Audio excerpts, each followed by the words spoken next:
할렐루야. 반갑습니다. 잘 지내셨죠? 네. 날씨가 또 어저께 이후로 갑자기 추워졌습니다. 감기 조심하시고요. 오늘 주제는요. 선으로 악을 이기라. 벌써 로마서 33번째 이야기인데요. 지난 시간 제가 기도원 가기 전에 32번째 변화된 사람의 새로운 삶을 했었죠. 그거에 오늘 연장선상이 될 것 같아요. 지난 시간 다 하지 못한 얘기를 좀 이어서 하려고 하는데 오늘 본문 말씀 12장 14절에서 21절 말씀인데요. 다 같이 함께 제가 교독하기로 하겠습니다.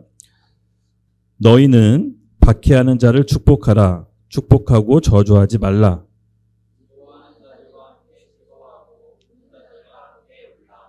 서로 마음을 같이하며 높은 데 마음을 두지 말고 도리어 낮은 데 처하며 스스로 지혜 있는 채 하지 말라.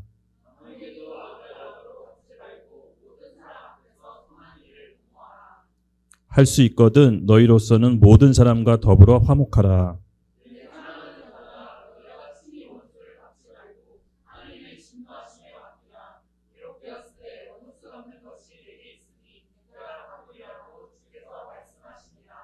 내 원수가 줄이거든 먹이고 목마르거든 마시게 하라. 그리함으로 내가 숯불 그 머리에 쌓아 놓느니라. 다 같이 읽겠습니다. 악에게 지지 말고 선으로 악을 이기라. 아멘, 아멘. 네. 지난 시간 우리가 변화된 사람이 새롭게 사는 인생을 살기 위해서 전제되어야 될 조건이 있다고 했습니다. 잠깐 지난 시간에 했던 내용을 살짝 살펴볼게요. 로마서 12장 1절에서 2절 말씀입니다. 네. 로마서 12장 1절에서 2절 말씀 같이 읽겠습니다. 시작. 그러므로 형제들아 내가 하나님의 모든 자비하심으로 너희를 권하노니 너희 몸을 하나님이 기뻐하시는 거룩한 산 제물로 드리라. 이는 너희가 드릴 영적 예배느니라. 너희는 이 세대를 본받지 말고 오직 마음을 새롭게 함으로 변화를 받아 하나님이 선하시고 기뻐하시고 온전한 뜻이 무엇인지 분별하도록 하라. 아멘. 변화된 새로운 삶을 살기 위해선 전제되어야 될 조건이 두 가지 있다고 했습니다. 로마서 12장 1절에 그 첫 번째를 얘기하고 있는데요. 너희에게 권하노니 너희 몸을 하나님께서 기뻐하시는 거룩한 산 제물로 드리라. 이것이 우리가 드려야 될 영적 예배니라라고 합니다. 거룩한 산 제물로 우리 삶을 드리는 게 뭡니까? 네, 우리의 삶과 신앙이 일치된 삶을 말하는 겁니다. 지난 시간에 제가 한번 도전했었죠. 남들이 보건 보지 않건 우리가 똑같은 행동을 하고자 하고, 예, 우리가 남들이 보건 보지 않건 우리 안에 하나님이 함께 계시죠. 그래서 이 하나님을 의식하는 것이 하나님을 경외하는 거라고 했습니다.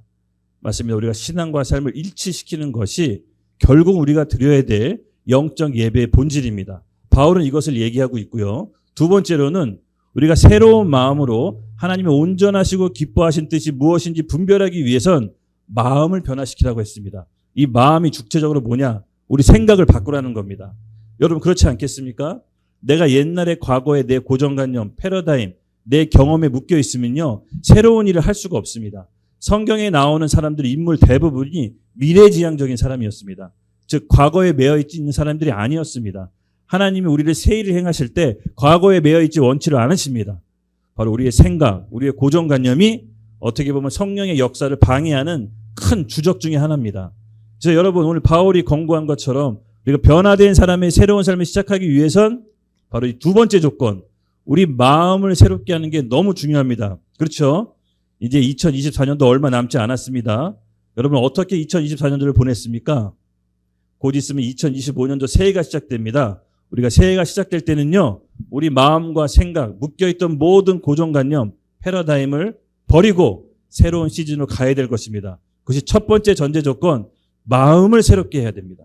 마음을 새롭게 하지 않으면 절대 한 걸음도 나아갈 수가 없습니다. 바울이 지난 시간 이 두 가지를 얘기했고요. 우리가 이 새로운 마음으로 이제 2025년도를 시작하려고 합니다. 예. 지난 시간에 또 중요한 얘기를 했던 것 같아요. 바로 이 땅에 우리의 삶이 어떻게 영향력, 그러니까 어떻게 임팩트를 주느냐에 따라서 하늘에 영향력을 줄 수 있다라고 지난 시간에 얘기했었죠. 네, 말씀을 한번 같이 보겠습니다.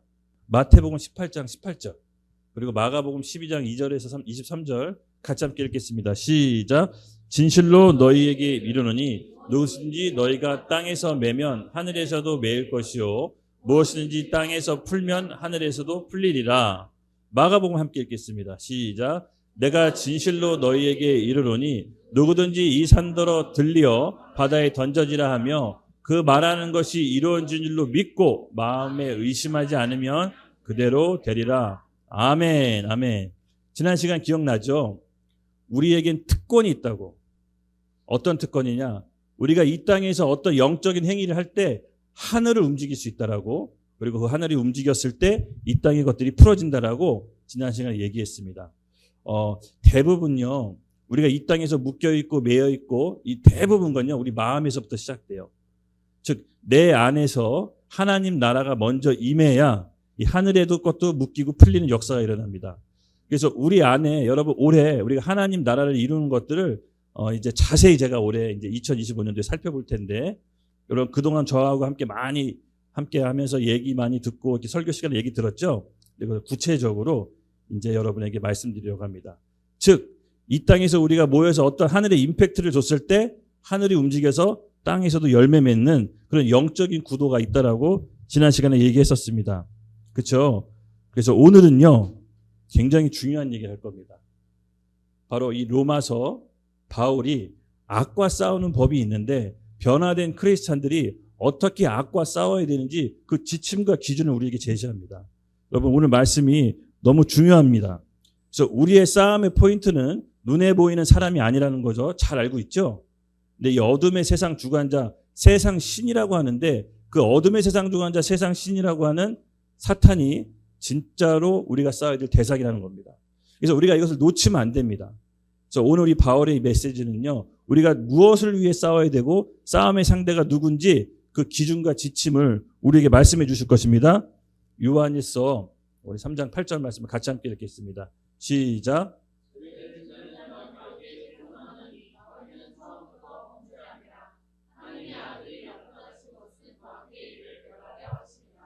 아멘. 예수님이 이 땅에 오신 목적이 여러 가지가 있습니다. 그렇죠? 죄에서 구원하기 위해서, 또 단절된 하나님과 우리를 연결해 주기 위해서, 또 죽음에서 우리를 영원한 생명으로 이렇게 예수님이 오신 목적이 있는데 그 중에 딱 하나 또 있습니다. 마귀의 일을 멸하라 하심이라. 눈에 보이지 않는 하나님이 엄연히 존재하고 이 세상을 다스리시죠. 또한 눈에 보이지 않는 악한 영, 마귀가 있다라고 예수님은 말씀하십니다.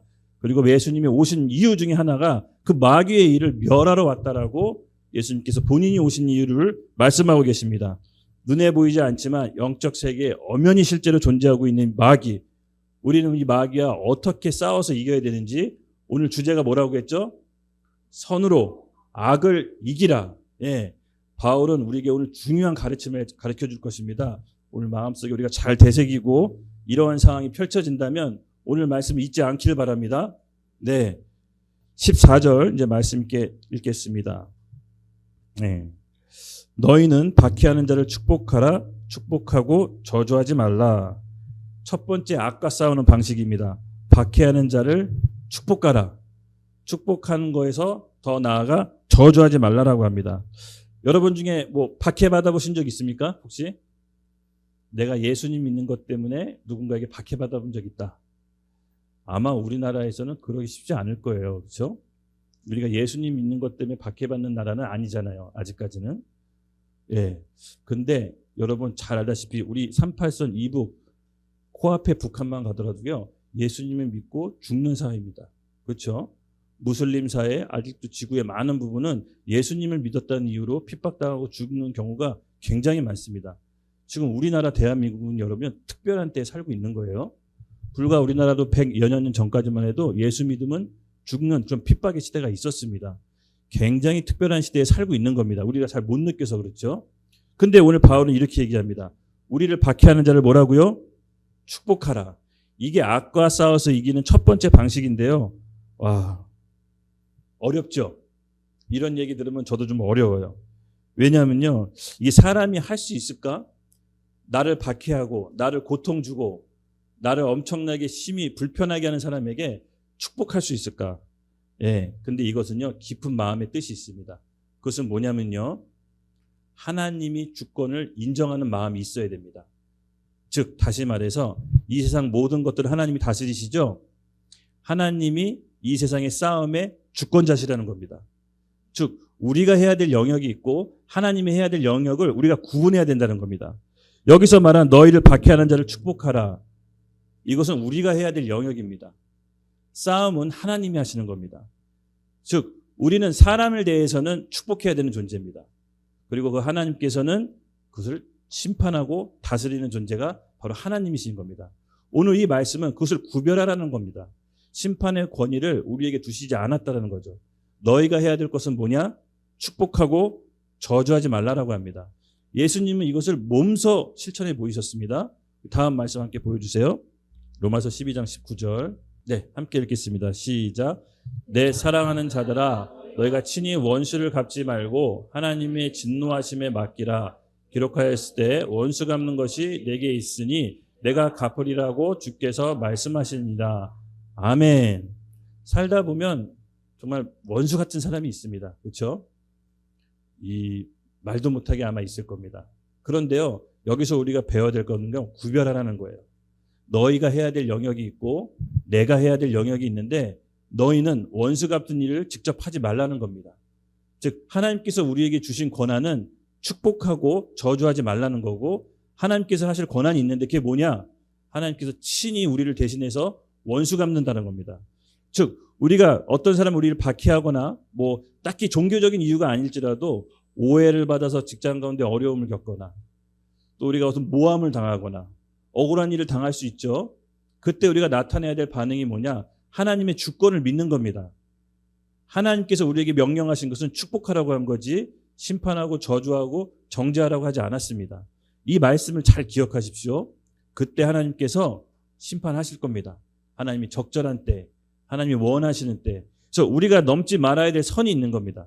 사람에 대해서는 축복하고 저주하지 않는 것입니다. 이것이 바로 악에 대항하여 싸우는 첫 번째 방식인 것입니다. 이해되시죠?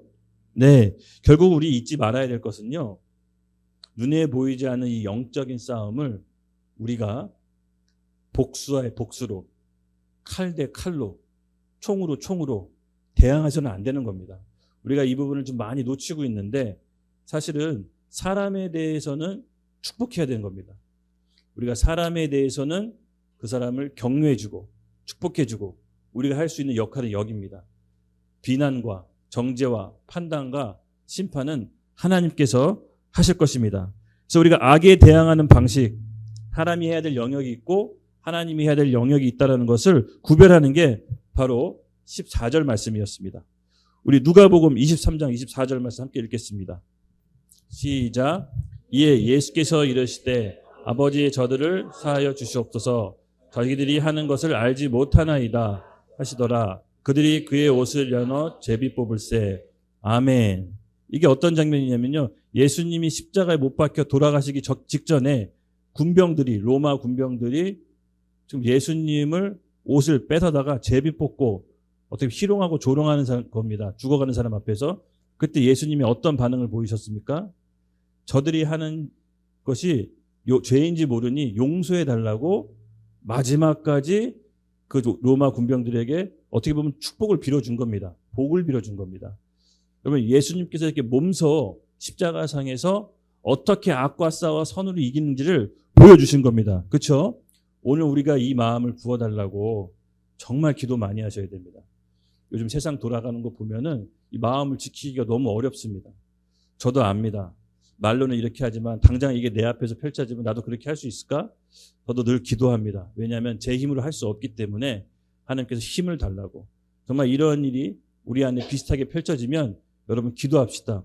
성령이 힘을 줘서 우리가 예수님처럼 우리를 핍박하고 박해하고 모면하는 자에게 복을 빌어줄 수 있도록 성령께 간구합시다.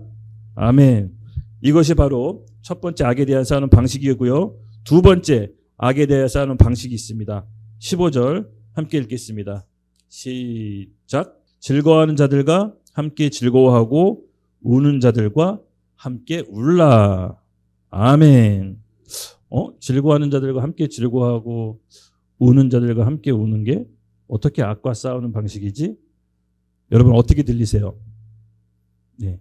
이 말씀은요, 15절 말씀은요, 악과 직접적으로 싸우는 방식이라기보다도 악한 마음이 우리 가운데 틈타지 않도록 예방 차원에서 보호하는 말씀입니다. 이해해 주시나요? 이해되시나요? 성경은 마귀에게 틈을 주지 말라고 합니다. 즉, 이 말씀은요, 즐거운 자들과 함께 즐거워하고 우는 자들과 함께 울라. 이것은요, 감정적으로 그 사람의 처해 있는 환경, 상황을 함께 동의해 줌으로써 그 사람이 적이 되는 것을 방지할 수 있는 것입니다. 굉장히 중요한 건데요, 여러분. 어떤 사람이 슬퍼합니다. 여러분 같이 슬퍼하고 어떤 사람이 즐거워합니다. 여러분 같이 즐거워합니다. 이것이 우리에게 얼마나 큰 이득이 되는지 모릅니다. 사실 이렇게 함께 감정적으로 동의해주고 그 사람을 이해해주고 함께 해주면요, 악한 틈이 들어오는 것을 미연에 막고 예방할 수가 있는 것입니다. 그래서 적도 내 편으로 만들 수가 있는 게 바로 이렇게 감정에 대한 동의입니다. 이것을 사회생활하면서 여러분 잘 활용해 보십시오. 나한테 큰 이득이 됩니다. 물론 마음에 들지 않고 내 안에 내 생각기의 기준으로는 절대 동의할 수 없지만 한번 연습해 보세요. 즐거워한 자들과 같이 즐거워해 보세요. 우는 자들과 같이 울어보세요. 그러면요, 우리 사이에 마음에 드는 사단의 미묘한 틈을 막아낼 수가 있습니다. 감정이 동의가 안 되는데 어떻게 그렇게 합니까? 예, 그래서 훈련이 필요한 겁니다. 오늘 우리에게 주신 말씀은 악한 자들 싸우는 방식에 대해서 얘기해 주신 겁니다. 예, 일반적인 이 넌 크리스찬, 이 세상의 가치관으로 싸우는 방법이 아닌 것입니다. 이것은 성경적 기준으로 우리에게 싸우는 방법을 알려주는 거죠. 혹시 내가 마음에 안 드는 사람한테 그 사람의 감정에 동의해 본 적 있습니까? 왜 사회생활하면 그렇게 할 수 있잖아요. 직장 상사, 그렇죠? 학교 선생님들 마음에 동의 안 되지만 그래도 권위 체계 질서가 있어서 이렇게 동의하는 신용을 우리가 하잖아요. 그럴 때 여러분 어떻습니까? 마음이 너무 불편하고 힘듭니까? 그럴 수 있는데요. 오늘 성경에서 말하는 얘기는요, 실제로 그 마음과 우리 행동을, 감정을 동의하듯 하라는 겁니다. 그런 신용을 내라는 게 아니라. 그랬을 때 우리 마음속에 미묘하게 있는 사단의 악한 틈을 예방할 수가 있는 겁니다. 여러분도 한번 그런 상황이 펼쳐지면 한번 해보십시오. 예, 제가 이 얘기를 하는 건요, 제가 경험했을 때 적도 친구를 얻었던 적이 많이 있었습니다. 대부분요, 우리가 싸우고 마음이 분열이 일으키는 건요, 그렇게 크게 중요한 게 아니에요. 크게 중요하지 않은데 내 생각이 옳아서, 내 기준이 옳아서 그렇게 싸우는 겁니다. 근데 굳이 그렇게 해서 그 다른 사람과 적을 만들 필요는 없습니다. 예, 여러분 이것을 잘 활용하시면은 사회생활에 있어서 보다 많은 친구와 동료를 얻게 될 것입니다. 근데 타협할 수 없는 거짓은 있습니다. 이따가 다시 한번 나눌 텐데, 타협할 수 없는 거짓에 대해서 우리가 거짓으로 반응할 필요는 없습니다. 다만 우리가 그 영혼을 사랑하고 영혼을 구원해야 된다는 관점에서는 함께 울고 함께 기뻐하고 함께 아파하는 이런 감정적 동의가 우리 안에 필요하다는 것입니다. 그럴 때 사단이 우리에게 심겨놓는 악한 미움의 마음, 시기 질투의 마음을 사전에 예방할 수 있는 겁니다. 믿으시죠? 네. 그래서 이 마귀에게 틈을 주지 말라고 권고하는 것이 바로 이제 바울이 우리에게 했던 권고 중에 하나인데, 맞습니다. 함께 감정적으로 소통하고 공감하는 것이 마귀에게 틈을 주지 않는 예방적 차원에서 이 말씀 15절을 이해하시면 됩니다. 그리고 16절 있습니다. 서로 마음을 같이하며 높은 데 마음에 두지 말고 도리어 낮은 데 처하며 스스로 지혜 있는 채 하지 말라. 아멘. 세 번째 악에 대해 싸우는 방식인데요. 예, 첫 번째입니다. 마음을 같이하고 사단이 주는 마음에 대해서 우리가 빼앗기지 말라는 거죠. 그리고 높은 데 마음을 두지 말자. 예, 쉽게 말해서 잘난 척하지 말라는 겁니다. 우리가 이렇게 살다 보면요, 내 의의가 발동할 때가 있잖아요, 그렇죠? 내가 이렇게 열심히 해서, 내가 이렇게 잘해서, 그러면 나도 모르게 내 의의가 이렇게 나옵니다. 근데 나는 잘난 척한다고 생각을 못 하는데도 주변에서 잘난 척한다고 보여줄 수가 있어요. 근데 이 잘난 척은요, 여러분 알다시피 사람의 마음에 사단의 틈을 주게 됩니다. 아까 15절에는 사단의 틈을 주지 않도록 미연에 예방하는 차원에서 서로 울고 서로 기뻐하라고 했다면, 이것은 어떨 때, 16절은 어떨 때 사단에게 우리 마음에 틈을 주는지 잘 나타내주고 있습니다. 마음을 같이 하고 높은 데 마음을 두지 말라. 예, 여러분 마음을 같이 하는 게 왜 중요하냐면요.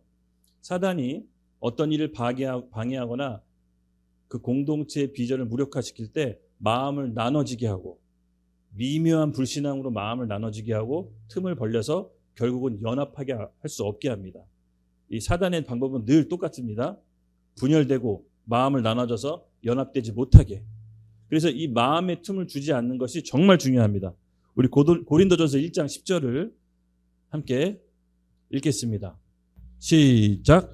형제들아, 내가 우리 주 예수 그리스도의 이름으로 너희를 권하노니 모두가 같은 말을 하고 너희 가운데 분쟁이 없이 같은 마음과 같은 뜻으로 온전히 합하라. 아멘. 내년에도 우리 교회에서 해야 될 사업이 많이 있죠. 사역이 많이 있습니다. 사역을 이렇게 한 해를 정리하고 내년에 새로 할 사역을 이렇게 준비하다 보니까 와, 우리가 하는 사역이 결코 만만치가 않아요. 굉장히 중요하고 사탄에게 어떻게 보면 허를 찌르는 사역 같아요. 근데 역시나 우리가 잘 알고 있죠. 사단은 어떻게 이 사역을 무마시키려고 합니까? 서로 마음을 나눠지게 해서, 서로 마음을 분리시켜서 한 뜻과 한 마음으로 가지 못하게 하는 게 사탄의 전형적인 방법입니다. 그렇죠? 우리가 작년에 우리 리턴 연극 준비하면서 그 마음을 나눠지지 않기 위해서 매주 모여서 기도했잖아요. 그렇죠? 매주 공연 때마다 기도하고 연습 때마다 기도하고 예배하고, 저는 이것이 영적 싸움의 첫 시작이라고 봅니다. 그러니까 우리가 한 마음으로 한 뜻으로 예배할 때 함께 예배하는 지체들에게 하나님의 같은 비전을 부어주십니다. 같은 마음을 주십니다. 같은 마음으로 하나 되게 하십니다. 이것이 싸움의 첫 번째입니다. 이 같은 마음이 유지되지 않으면요, 엄청난 큰 일을 한 것 같아도 결국 나중에 보면은 남는 사람들이 없어요. 일은 성공시킬 수 있을지 모르겠지만 사람이 주변에 안 남아요. 그렇지만 우리가 같은 마음으로 하나님께 함께 온전한 마음, 한 뜻을 유지한다면 일도 성공을 하지만 주변에 기쁨의 동역자들이 넘쳐나게 됩니다. 그렇죠? 그래서 우리가 이 16절 같은 마음을 하고 서로 높은 데 마음을 두지 맙시다. 오히려 우리는 잘 되면 잘 될수록 더 낮은 마음으로 다른 영혼을 섬기는 쪽으로 내려가야 됩니다. 그렇죠? 그래서 두 번째는요, 잘난 척하지 말라는 건요, 조금 어려워요. 그러니까 나는 본의 아니게 그냥 나는 이렇게 표현한 것들이 주변 사람들이 잘난 척한다고 느낄 수가 있을까요, 없을까요? 있어요. 이게 그래서 좀 어려운 거예요. 그래서 하나님에 대한 이 어떻게 보면은 주변 사람들, 우리 지체들, 믿음이 연약한 지체들도 있잖아요. 그래서 약간 우리가 믿음이 성숙하고 신앙이 성숙하면 좀 배려해주는 마음도 어느 정도 필요해요. 나는 잘난 척하려고 한 게 아닌데 내가 그렇게 하나님의 일을 어떻게 보면 얘기하다 보면은 본의 아니게 주변 연약한 사람들이 잘난 척하네? 그리고 시험 들 수가 있어요. 이 잘난 척하면요, 다른 사람들이 시험에 들어오는 거를 어떻게 막을 수가 없습니다. 그래서 우리가 이것을 늘 경계하고 오늘 말씀, 오히려 높은 데 마음을 두지 말고 어떻게 하라고요? 낮은 데 처하면서 스스로 지혜 있는 채 하지 말라. 예. 여러분, 우리가 이 말씀을 잘 기억하십시다. 16절은요, 마귀가 어떻게 공동체에 틈을 두고 와서 와해시키는지를 나타내는 방법입니다. 그래서 우리는 세 번째 악과 싸우는 방식을 어떻게 합니까? 더 낮은 데, 더 섬김의 자료로, 더 잘 됐을 때, 우리가 어떤 일을 성공했을 때 더 낮은 마음으로 내려갑시다. 더 남을 섬기는 쪽으로 갑시다. 이게 악과 싸워 이기는 세 번째 방식입니다. 할렐루야. 네, 우리는 늘 우리 의의가 있습니다. 주목받고 싶고, 내 중심적으로 생각하고 싶고, 내가 다른 사람에게 환영받고 싶고. 근데 여러분, 우리가 여기서 중요하게 알아야 될 건 뭐냐면요, 사실은 인준아, 졸면 안 돼. 네. 너를 위한 메시지야. 네. 너 생각하면서 준비했어. 너가 잘 될 것 같단 말이야, 내년에. 네. 네. 사실은요, 우리가 창조될 때 하나님께로부터 만족하게끔 창조됐어요. 그래서 우리가 자의식이 올라오거나 내가 중요한 사람처럼 엮여지고 싶거나 내가 누구에게 주목받고 싶으면요, 사실은 하나님께로부터 오는 만족에 좀 결핍이 있을 수가 있습니다. 우리 영은요, 하나님께로부터 만족해야 채워질 수밖에 없는 그런 영적인 존재입니다. 그리고 하나님은 우리를 창조하셨을 적에요, 우리 혼과 육, 그렇죠? 가정에 의해서 만족을 느끼도록, 부모에 의해서 자아의식의 만족을 느끼도록 디자인했어요. 하나님과 가정을 통해서 내가 세상에서부터 만족할 수 없는 것들을 만족하게끔 하나님께서 창조하셨어요. 그래서 가정으로부터 이런 만족하지 없는 결핍이 생기면요, 뭐 이렇게 친구와 우정을 굉장히 중요시하고 또 이성관계를 굉장히 중요시하고 어떤 단체나 조직으로부터 인정받고 싶어하고, 사실은 우리가 하나님께로부터 만족하는 걸로 돌아가야 됩니다. 어떤 사람이 잘난 척으로 인해 내 마음이 시기와 질투가 이렇게 올라오면요, 그걸 감사해 하십시오. 아직 내가 처리해야 될, 십자가 앞에서 처리해야 될 내 안에 문제가 있구나, 내 안에 결핍이 있구나, 이렇게 확인하시고 우리 주님 앞에 나아가서 그 문제를 올려드립시다. 우리 하나님 만남 수행회 때 했잖아요, 그렇죠? 저는 너무 하나님 만남 수행회 했던 타이밍이 너무 좋았던 것 같아요. 우리 공동체에 주시는 하나님의 선물이었던 것 같아요. 그래서 어떤 것들 간에 우리 안에 그런 자의식, 또 우리 안에 그런 어떻게 보면 생존 본능이 마구마구 올라올 때 사실 하나님께로부터 내가 결핍이 있구나, 그것을 하나님께 다시 돌아가서 채워야 된다라는 사인으로 알아들으시면 됩니다. 아멘, 아멘. 네, 그래서 우리가 네 번째 악에 대해서 싸우는 방식 맞습니다. 잘난 척이 올라오면 스스로 낮아진 곳에 가고요. 또 내가 어디서부터 체험을 받아야 되는지 그 원뿔이 하나님께로 가는 것입니다.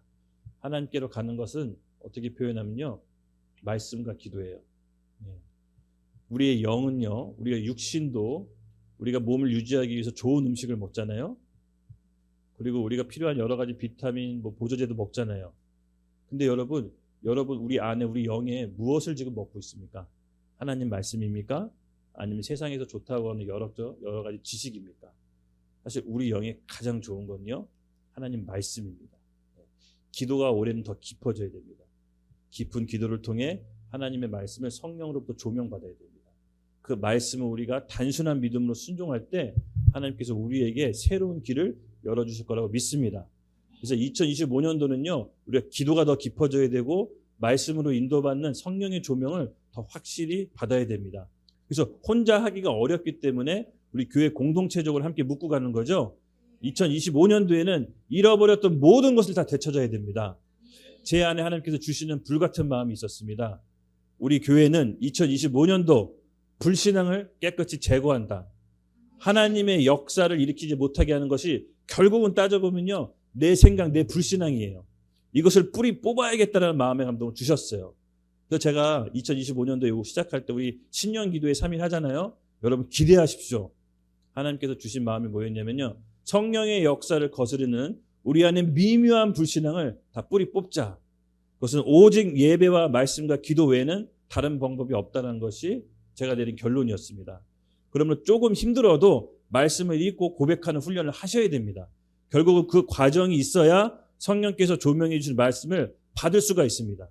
그 말씀을 단순하게 순종함으로 하나님께서 우리에게 길을 열어주실 것입니다. 네, 감사합니다. 아멘 해주셨습니다.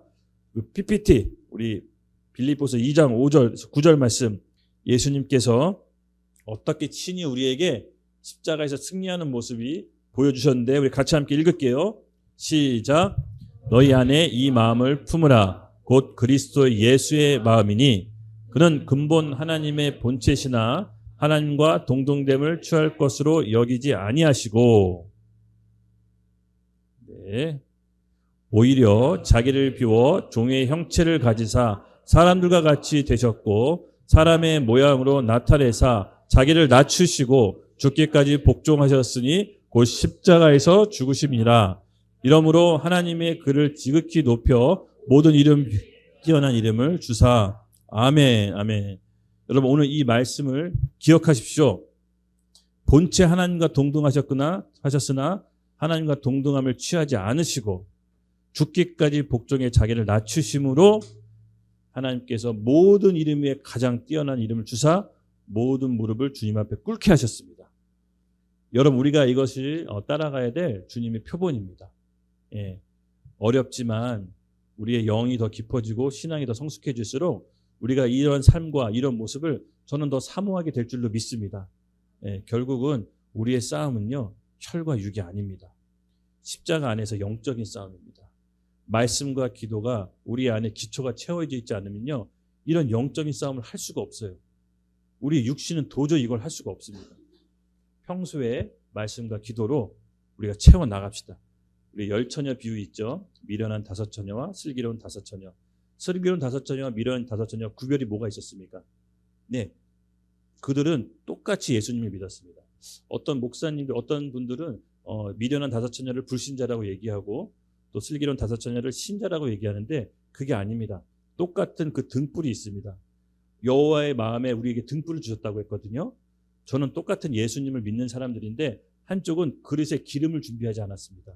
한쪽은 그릇에 기름을 준비해서 혼인잔치에 들어갑니다.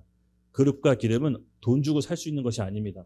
어느 날 딱히 준비되어 있는 것도 아니고 평소에 우리의 삶, 말씀과 기도와 그걸 통해서 받은 하나님께 순종하는 그 마음이 늘 삶을 통해서 실천적으로 있어야지만 그름의 기름을 준비할 수 있는 것입니다. 그 사람들이 혼인잔치에 들어가는 겁니다.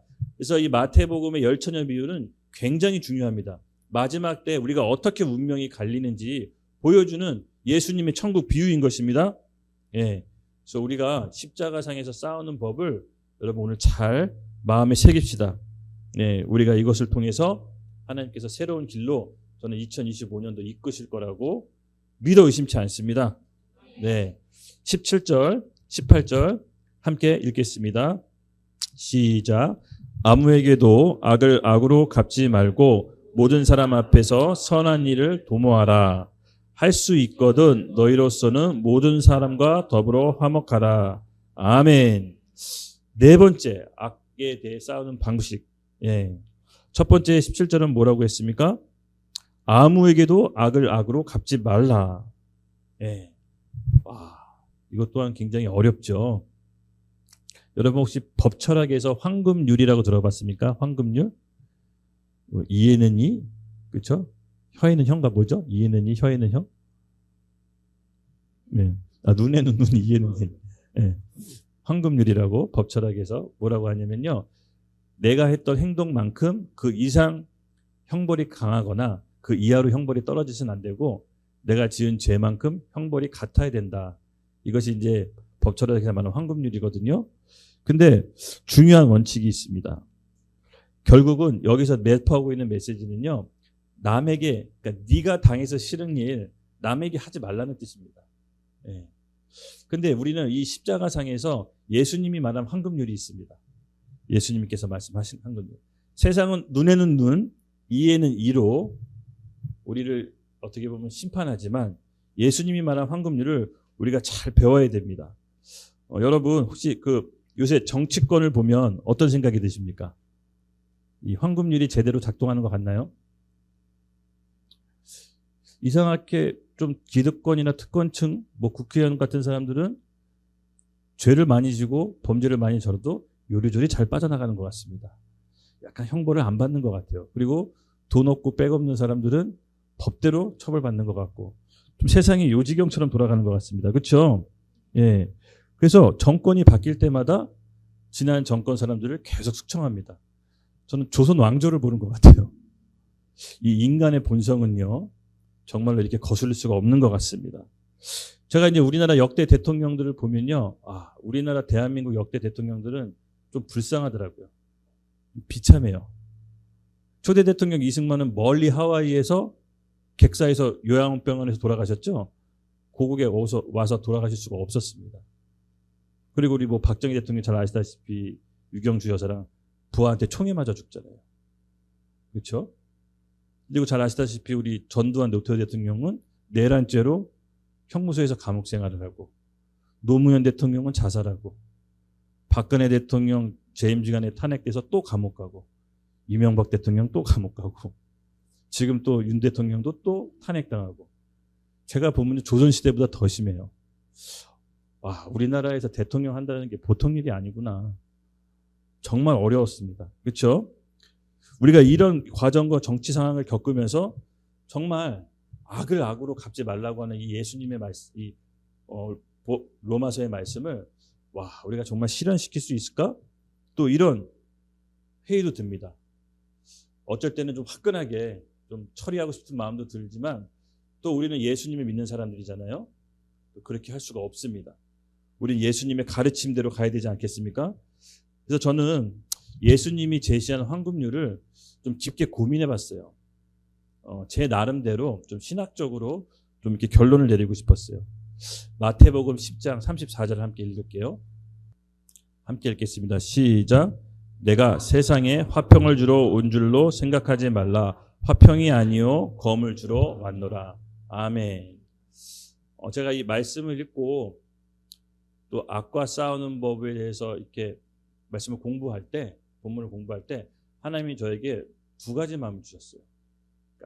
그러니까 사람에 대해선 말씀대로 그 사람에게 축복하고 그 사람을 악에게 악으로 갚지 말고 그 사람을 위해 복을 빌어주는 게 맞지만 공동체를 위협하거나 국가를 위협하는 것은 예수님처럼 검을 주러 왔더라고 저에게 말씀해 주셨습니다. 즉 사람과 공동체의 위협을 구별해야 된다는 감동이 있었어요. 그렇잖아요. 여러분 외부의 적들이 외국 군대가 우리나라를 치러 왔는데 우리나라가 악을 악으로 갚지 말고 축복을 빌어달라 해서 군대에 위해서 환영하고 그들을 위해서 다 항복할 수는 없잖아요. 그렇죠? 그때 주셨던 말씀이 마태복음 10장 34절 말씀이었어요. 우리가 개인, 사람의 잘못, 원수 갚는 건 하지 말고 그 사람을 위해서 복을 빌어주는 건 맞지만 공동체, 한 국가 단위로 위협을 하거나 공동체를 파괴하려고 했을 때는 거기에 맞금 예수님의 황금 비유를 적용해야 된다는 감동이 있었어요. 그래서 내 나름대로의 그것이 어떻게 정리가 좀 됐어요. 그래서 마태복음 5장 38절에서 39절 이것은 개인에게 해야 될 우리의 악과 싸우는 방식인데 함께 읽겠습니다. 시작. 또 눈에는 눈, 이는 이로 갚으라 하여 내가 드렸더라. 나는 너에게 이르노니 악한 자를 대적하지 말라. 누구든지 내 오른쪽 뺨을 치거든 왼쪽도 돌려대며. 네, 맞습니다. 예수님은 개인, 사람한테는 악을 악으로 대하지 말라고 합니다. 눈을 눈으로 갚지 말고 이를 이로 갚지 말라고 합니다. 오히려 오른뺨을 맞으면 왼뺨을 내밀라고 합니다. 맞습니다. 우리가 사람한테는 이렇게 접근해야 되는 게 맞습니다. 근데 한 공동체를 파괴하거나 국가를 파괴하려고 할 때는 이렇게 대처하는 것이 아닙니다. 좀 구별해야 됩니다. 바로 예수님이 내가 화평을 주러 왔다고 생각하지 말라. 화평을 주러 온 것이 아니라 검을 주러 왔노라. 여러분 이해되시죠? 네. 제가 기도원에 이제 12월 2일 날 들어갔잖아요. 근데 딱 3일 날 계엄령이 선포됐습니다. 저는 무슨 장난친 줄 알았어요. 주변에 카톡이 막 왔어요. 어떻게 기도해야 되냐 도대체. 저는 진짜로 계엄령이 터진 줄 몰랐는데 다음날 와이파이가 잡힌 것으로 노트북을 갖고 딱 이제 커피숍에 갔는데 와 계엄령이 터졌는데 이게 또 정리가 됐더라고요. 그래서 뭐지 이거는? 도대체 이게 세상이 지금 어떻게 돌아가는 거지? 좀 굉장히 혼란스러웠어요. 근데 혼란스러울수록 우리가 말씀으로 돌아가서 답을 찾아야 됩니다. 이럴 때일수록 차분하게 하나님께 여쭙는 기도의 시간을 가져야 됩니다. 안 그러면요, 우리가 마음에 둘 곳이 정말 마땅치가 않아요. 여러분, 계엄령과 이 여러 가지 이제 탄핵 전국을 통해서 하나님께서 저에게 이 두 말씀을 주신 거예요. 네. 지금은 분별해야 됩니다. 분별을 잘 해야 돼요. 여러분, 계엄령을 통해서 사람이 죽었습니까? 죽지 않았습니다. 근데 야당 대표를 수사하면서 6명이 죽었습니다. 우연으로 그렇게 일어날 수 있을까요? 누가 내란죄입니까? 누가 국헌을 문란시켰습니까? 누가 국가체제를 전복하려고 합니까? 지금 분별해야 됩니다. 여러분 분별하셔야 돼요. 내가 화평을 주러 왔다고 생각하지 말라. 화평을 주러 온 것이 아니라 검을 주러 왔다. 이 검은 말씀입니다.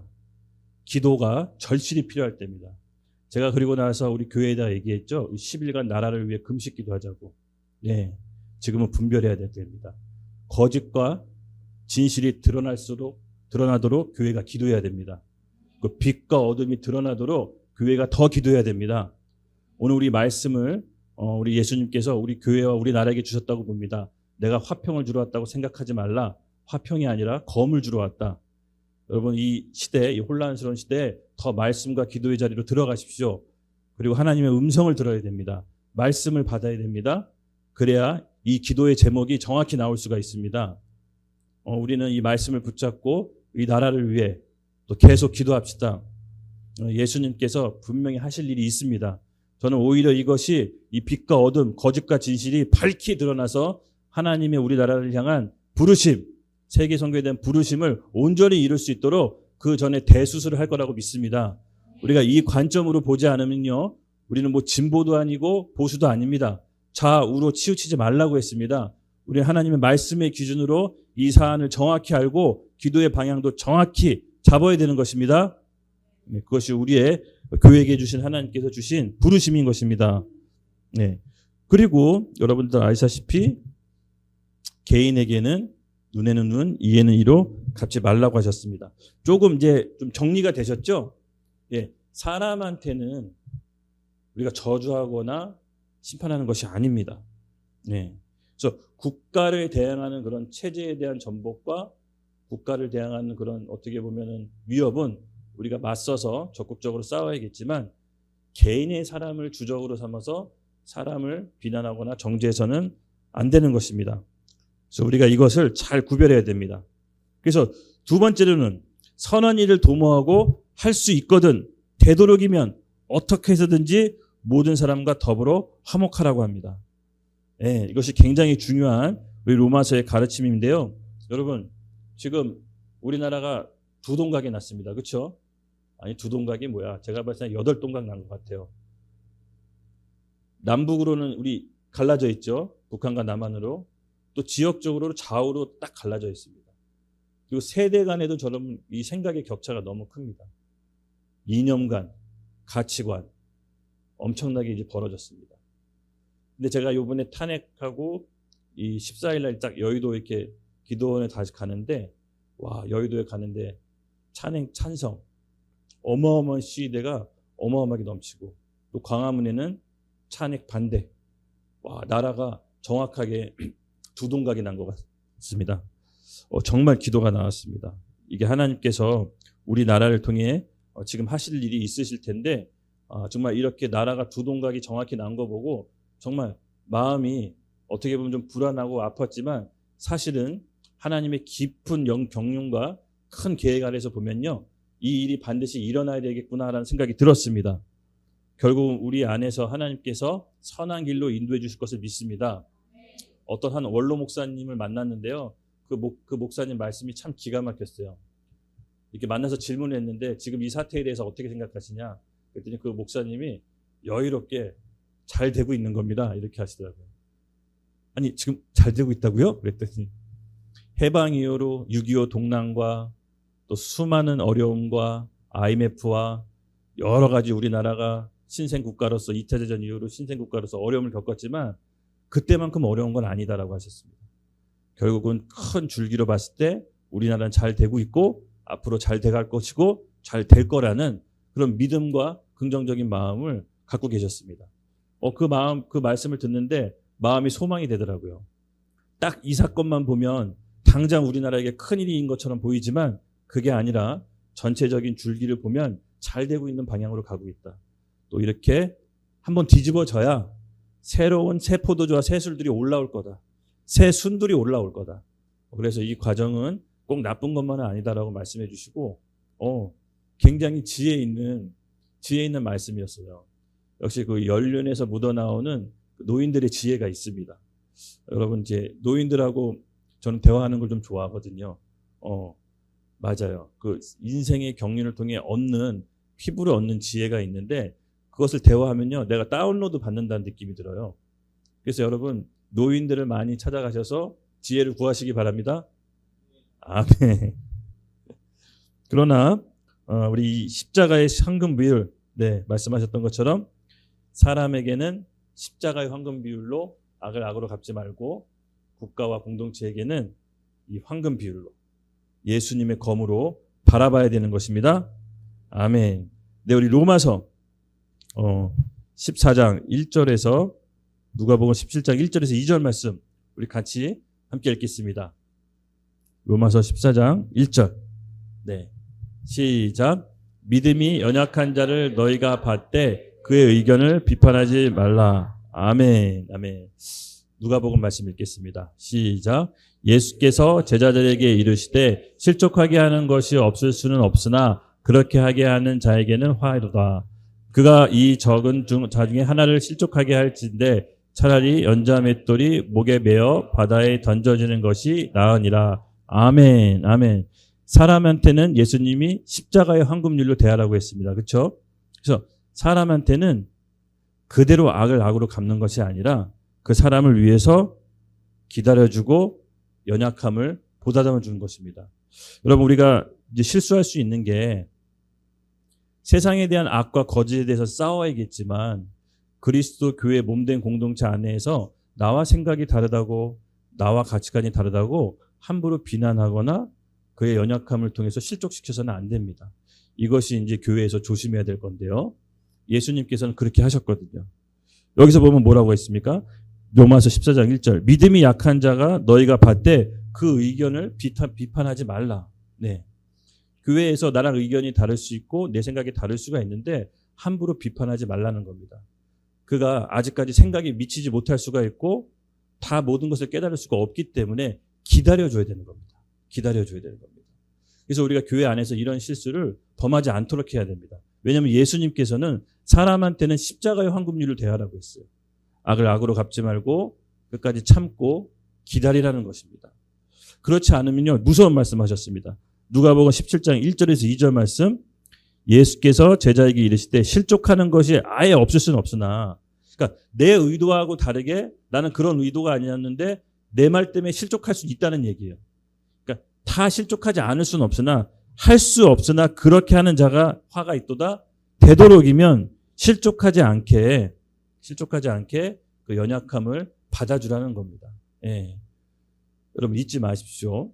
사람한테는 십자가의 황금률로 대해야 되는 겁니다. 예. 눈에는 눈, 이해가 이가 아닌 것입니다. 그렇죠? 그래서 우리 교회 안에서 나하고 생각이 다르다거나 가치관이 다르다고 해서 서로 함부로 비난하거나 정죄하는 일이 없길 바랍니다. 기다려주고 또 그 사람들 통해서 교회에서 하는 계속 프로그램, 훈련을 통해서 함께 생각이 갖출 수 있도록 계속해서 이끌어주고 함께 가야 되는 겁니다.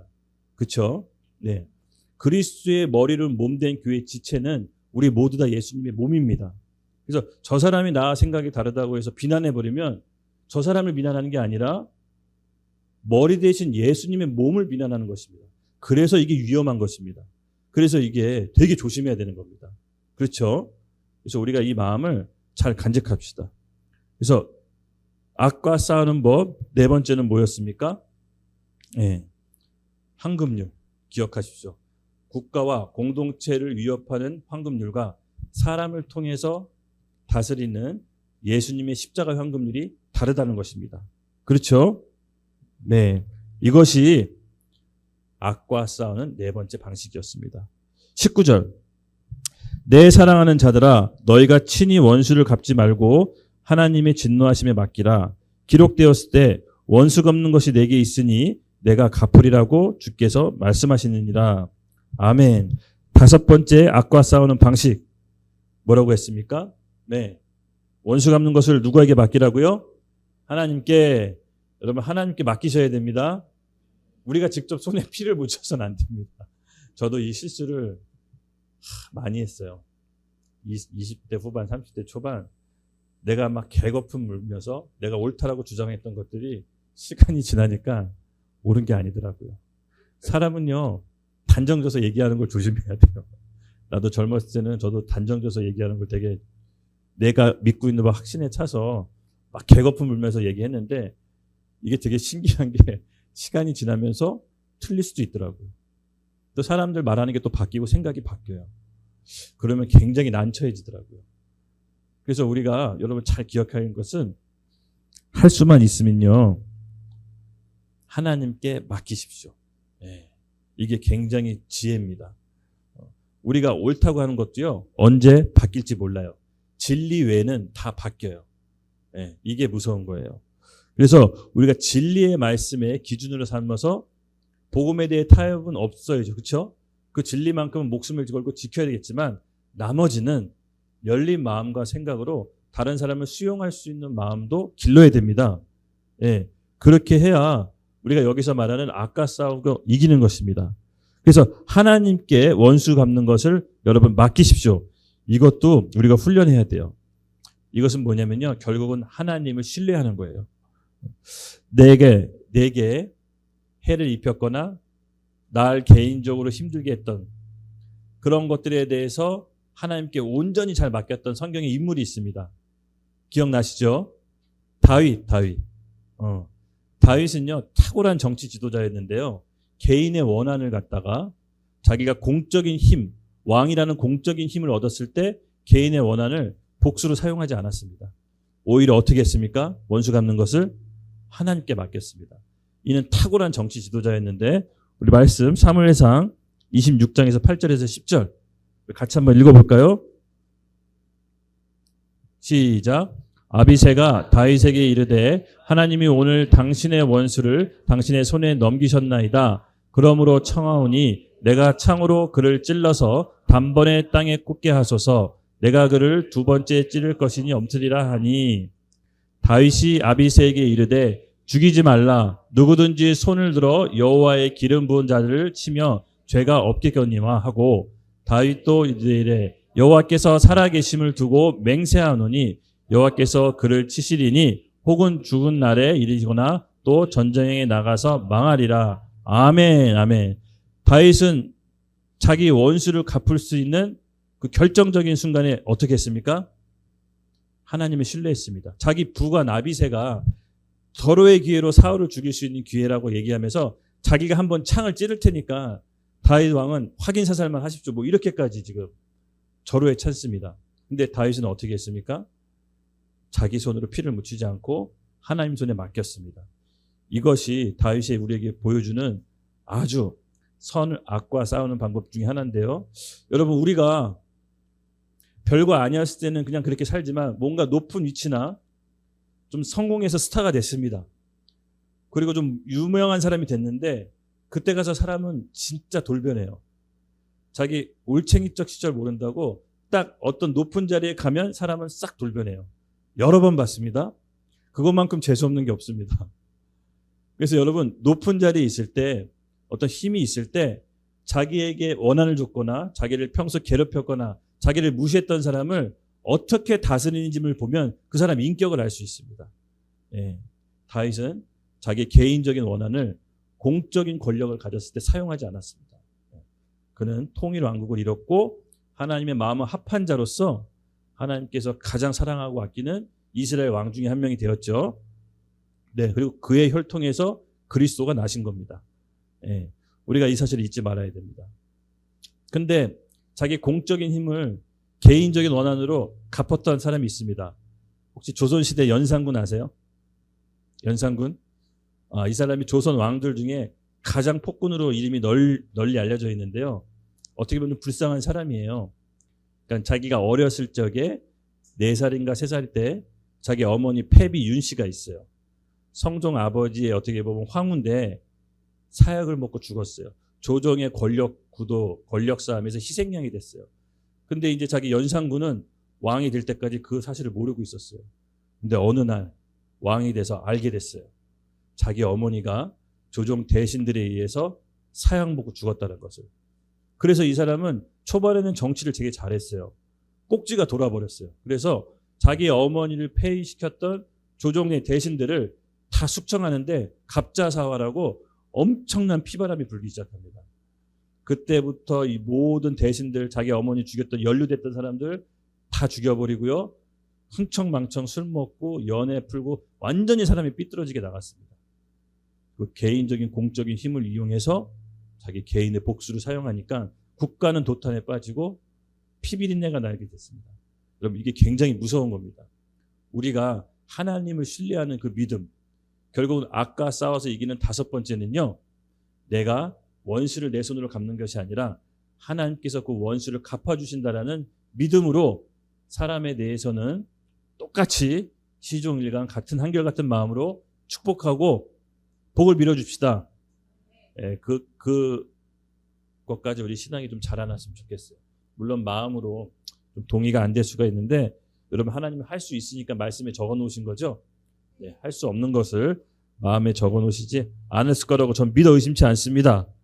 네, 그래서 우리는 정말로 우리 나라를 위해서 진짜 기도해야 됩니다. 이 정권이 바뀔 때마다 피해 보복이 일어나지 않도록, 또 우리 역대 대통령들이 비참하게 말로를 끝낸 대통령들이 너무 많은데 앞으로는 그런 일이 일어나지 않도록 정말 다윗과 같은 통일 한국의 왕 같은 대통령이 세워질 수 있도록 정말 이 공과 사를 구별하고 정의와 거짓을 이렇게 드러내고 하나님 앞에서 경외하면서 통일 한국을 이끌 수 있는 그런 대통령이, 지도자가 나타나도록 우리 함께 기도했으면 좋겠어요. 아마 어쩌면 우리들 중에서도 있을 수 있을 거라고 믿어 의심치 않습니다. 네, 하나님의 영감으로 하나님의 지혜와 하나님의 계시를 받아서 그런 지도자가 나오길 예수님의 이름으로 축복합니다. 네, 그리고 20절, 21절 이제 마지막 악의 싸움 방식을 나누겠습니다. 20절, 21절 함께 읽겠습니다. 시작. 내 원수가 줄이거든 먹이고 목마르거든 마시게 하라. 그리함으로 내가 숯불을 머리 위에 쌓아 놓으니라. 악에게 지지 말고 선을 악으로 이기라. 아멘. 악에 대하여 싸우는 방식 6번째. 예. 시종일관 같은 어떻게 보면 맥락이죠. 보복을 멈추고 원수에 대해서 적극적으로 선을 베풀라는 겁니다. 이것이 악과 싸우는 방식입니다. 여러분 어떠세요? 여러분 안에 꼭 손봐주고 싶은 사람이 있습니까? 결국 그를 용서하지 못하면요, 자기 자신도 하나님한테 용서를 받지 못합니다. 복음 받았다라는 것은 하나님의 은혜를 경험한 사람이죠. 하나님의 은혜를 경험했던 사람은 내가 결코 갚을 수 없는 빚을 탕감받은 사람이라는 마음이 있어야 됩니다. 결국 내가 누군가를 용서하지 못하면요, 나도 감옥에 갇히게 됩니다. 우리 그 달란트 비유 아시잖아요. 그렇죠? 빚진 사람이 왕에게 탕감받았는데 자기에게 조금 빚진 사람을 감옥에 넣었더니 다시 왕이 불러서 감옥에 넣어버리잖아요. 그리고 왜 빚진 거랑 감옥하고 연관시켜놨을까요? 네. 우리는 늘 하나님께 빚이 있는 사람들이에요. 엄청난 빚을, 결코 탕감받을 수 없는 그 빚을 탕감받은 죄인인 겁니다. 죄가 없는 게 아니라 엄청난 빚을 탕감받은 죄인인 것입니다. 그래서 악을 악으로 갚지 말라는 겁니다. 우리 전적이 있어서 그래요. 우리 전적이 있잖아요. 그렇죠? 우리가 전적을 알고 내가 엄청난 빚을 탕감받은 죄인이라는 걸 안다면 다른 사람을 용서할 수 있습니까? 없습니까? 있습니다. 우린 적극적으로 해야 됩니다. 여기서 말하기를 원수가 줄이거든 먹을 것을 주고 목마르거든 마시게 하라. 적극적으로 선을 베풀라는 겁니다. 그냥 모른 척하는 것이 아니라 오히려 그렇게 했을 때 그러함으로 내가 숯불을 그 머리에 쌓으리라. 숯불이 상징하는 게 뭐냐면요, 회개입니다. 회개. 죄만 남는다. 머리에 죄가 올려진다. 결국 적극적인 선과 은혜를 베풀었을 때 본인이 죄인이었다는 사실을 깨달을 때까지 선과 은혜를 베풀라는 겁니다. 그랬을 때 우리가 선을 통해서 악과 싸우는 이기는 방법이 여기에 나와 있는 것입니다. 네, 우리 잠언 25장에서 21절에서 22절 함께 읽겠습니다. 시작. 내 원수가 배고파하거든 음식을 먹이고 목말라 하거든 물을 마시게 하라. 그리하는 것은 핀숲에 그의 머리에 놓은 것과 일반이요 여호와께서 내게 갚아 주시리라. 아멘. 우리 찬양팀 나올게요. 네. 기도하겠습니다. 네. 결국 여러분 어떠세요? 오늘 악과 싸우는 법을 성경적 기준으로 우리가 배웠죠? 네. 이제는 우리가 실제 이런 일이 일어났을 때 하나님께 도움을 구합시다. 주님, 우리가 선을 악으로 싸워서 이기게 해주시옵소서. 악을 악으로 갚지 않게 해주시옵소서. 주님, 우리에게는 성령의 능력이 필요합니다. 우리의 힘과 노력으로는 결코 할 수 없음을 우리 하나님께 고백합시다. 저는 2025년도 출발하는 데 이 앞서서 우리 안에 남아있는 어떤 용서하지 못한 사람이 있거나 아직 해결하지 못한 상처가 있다면 오늘 이 시간 털고 갑시다. 네, 주님께서 새로운 길로 이끌 것입니다. 우리 마음에 이게 엉겨붙거나 붙잡고 있고 내려놓지 못한 상처가 있으면 여러분 새 일을 할 수가 없습니다. 이 마음이 지옥인데 하나님이 어떻게 새 일을 합니까? 그렇죠? 우리 안에 용서하지 못한 마음이 있거나 해결받지 않는 깊은 상처가 있다면 오늘 선을 통해 악을 이깁시다. 십자가 앞에 나아갑시다. 우리 같이 일어나서 주여 한번 외치고 기도했을 때 우리 마음에 있는 모든 두려움과 상처와 얽매임들 십자가 앞에 온전히 드리고 2025년도 새롭게 나아가는 한 해가 되길 위해 우리 함께 기도했으면 좋겠습니다. 우리 주여 외치고 함께 기도하겠습니다. 하나님 아버지 감사합니다. 2024년도 한 해도 마무리되어 갑니다. 아쉬움이 많고 또 하나님 앞에서 온전히 다 해결하지 못한 것이 남아있겠으나 주여 오늘 예배를 통해서 우리의 마음과 우리의 예배와 경배를 기쁘게 받아주시옵소서. 특별히 이제 새로운 2025년도를 준비합니다. 오늘 우리 속에 마음속에 남아있는 응어리, 상처, 두려움, 용서하지 못한 마음 아버지 하나님 십자가 앞에 온전히 내어드립니다. 주님 이 시간 속에 하나님 앞에 십자가에 내어드렸던 모든 형제자매 지체들 그 모든 것을 결박들 모두 다 끊어지고 풀어지게 해 주시옵소서. 아멘. 그리고 잃어버렸던 모든 것들을 2025년도에 우리 형제 자매들에게 회복시켜 주시옵소서. 아멘. 회복시켜 주시옵소서.